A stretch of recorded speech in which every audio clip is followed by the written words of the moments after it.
Comment rendre grâce? L'Ancien Testament relate de nombreux moments où la providence de Dieu s'est manifestée à l'égard de son peuple. Néanmoins, il se trouve un puissant résumé de la splendeur de Dieu dans le psaume 105. Ce psaume concerne les événements survenus dans le livre de l'Exode. Ainsi, les adorateurs sont encouragés à se rappeler la fidélité de Dieu et à montrer de la gratitude envers tout ce qu'il a fait. Bien que l'ensemble de ces 45 versets vaille la peine d'être étudié, regardons de plus près le verset qui donne le ton du psaume et les 4 manières dont il nous invite à l'adoration. Louez l'Éternel, invoquez son nom, faites connaître parmi les peuples ses hauts faits. Psaume 105, verset 1. Réfléchir à ce que Dieu a fait pour toi. La gratitude vient par la reconnaissance de ce que Dieu a fait pour nous. Alors, pour montrer de la gratitude, nous devons reconnaître la façon dont Dieu a été à l'œuvre dans nos situations antérieures. Lorsque nous agissons ainsi, nous pouvons prendre conscience de la fidélité de Dieu et l'adorer sincèrement. Louez le Seigneur.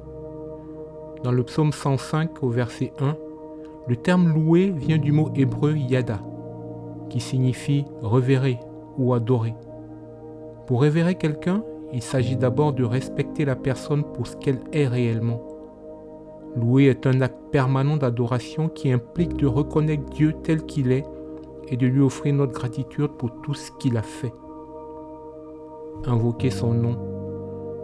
L'expression, souvent traduite par invoquer son nom, était souvent utilisée dans les cultes pour encourager le peuple à rechercher le Seigneur. Le nom de Dieu porte en lui l'autorité et la puissance, et il est au-dessus de tout autre nom. Nous proclamons donc la splendeur de Dieu lorsque nous invoquons son grand nom. Quand nous invoquons le nom de Dieu, nous acquérons une meilleure compréhension de la nature de Dieu. Cela peut nous inciter à le louer davantage encore. Raconter ses bienfaits. Dieu souhaite que tout le monde le connaisse personnellement et nous sommes une ressource pour aider les gens à le trouver lorsque nous proclamons sa splendeur. En découvrant ce que Dieu a fait pour nous, cela peut inspirer les autres à rechercher Dieu pour eux-mêmes et à découvrir son amour. Nous avons été créés pour adorer Dieu et une des façons de le faire est de raconter ses œuvres prodigieuses.